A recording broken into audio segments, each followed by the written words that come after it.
What is up, my dudes? Jordan here, and today in this video we are going to discuss the manga series Kaiju number 8. It has the potential to be the next big shonen, and I promise you I'm not using that term lightly, so let's get into it. Kaiju number 8, or Monsters number 8, because I guess kaiju is too difficult to say, is a series written by Naoya Matsumoto. I'm butchering that name, I know. It has been available on the Shonen Jump Plus app and the Viz Media app for about a year now. More recently, it is being physically published in North America by Viz Media, so it's doing very well. As of this very month, Kaiju number 8 has sold over 1.2 million copies. That's pretty good. So basically, the story of Kaiju number 8 goes like this.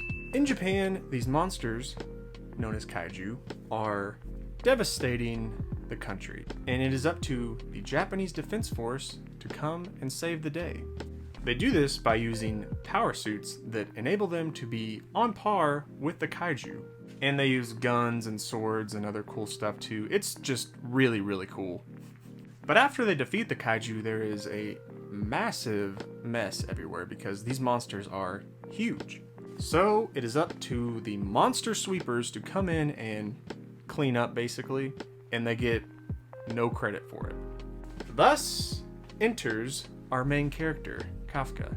He is a 32-year-old man who has basically given up on his dream to join the Japanese Defense Force and works for the monster sweepers and just clean up crap all day, basically.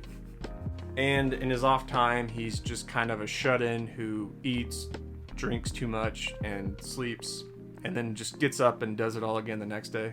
In the past, Kafka and his childhood friend Mina watched as their town was devastated by kaiju. In that very moment, they both promised to each other that they would one day join the Japanese Defense Force to help eradicate the world of kaiju. Now, back in the present, Mina is a renowned commander of the Japanese Defense Force. And like I said, Kafka is basically given up and is just used to this life of cleaning up messes after the Japanese Defense Force. One day, a new monster sweeper employee comes in named Reno and befriends, after a few skirmishes, befriends Kafka. Reno has big dreams also of joining the Japanese Defense Force. So in a way, he sort of re-motivates Kafka to want to join the Defense Force. The day after they met each other, they were both on a pretty big kaiju cleanup, and at the end of the day, they're both attacked by a medium-sized kaiju.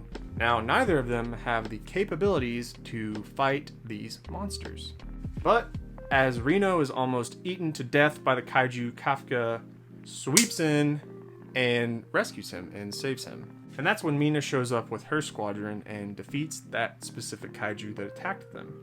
Kafka looks up at Mina, they make slight eye contact, and he swears to himself that he is going to try again to join the Japanese Defense Force.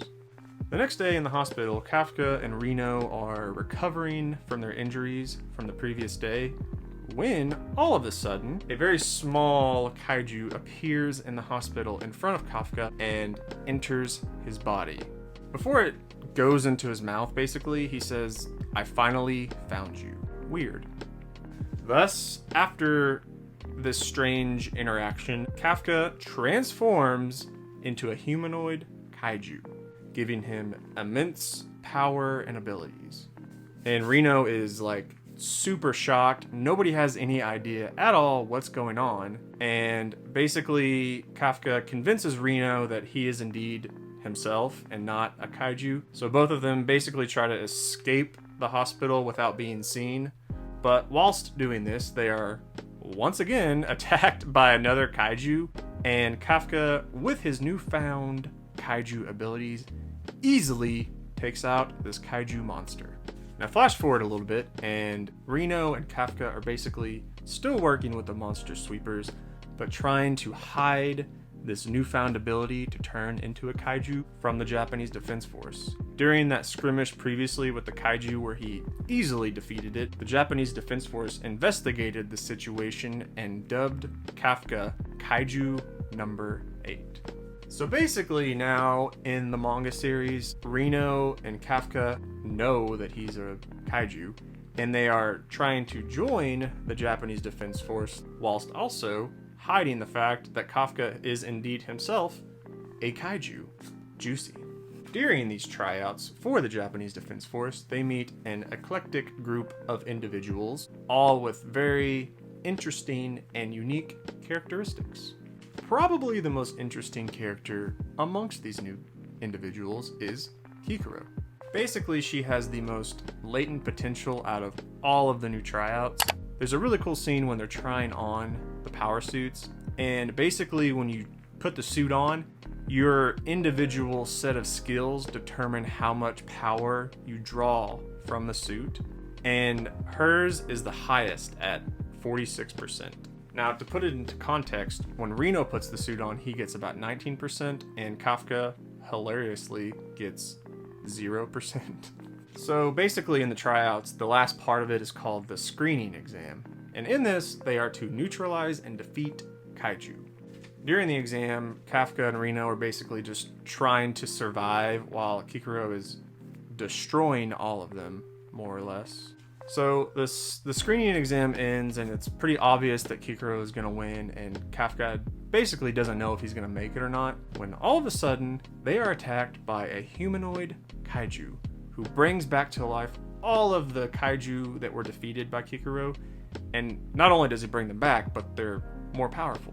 It is in this moment that you get some cool backstory about Kikuro. Her father was super harsh on her as a child and demanded perfection. So she has this perfectionist issue about herself, making her a very interesting character, I think. She's basically about to be defeated by these kaiju when all of a sudden, Kafka comes in and saves the day with his kaiju transformation. Basically, he shows Kikuro that he can transform into a kaiju. And from that point on, in this part of the manga, they are all now members of the Japanese Defense Force. And so Kafka, Reno, and Kikuro are trying to hide the fact that Kafka is a kaiju.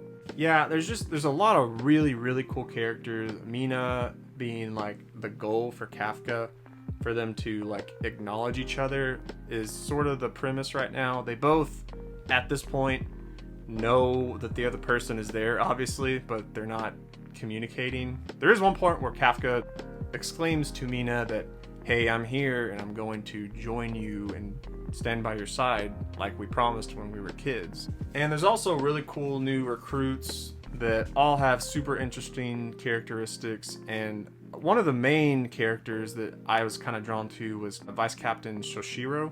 He has these really super cool swords that he uses to fight the kaiju, and it's kind of reminiscent of Attack on Titan in that aspect.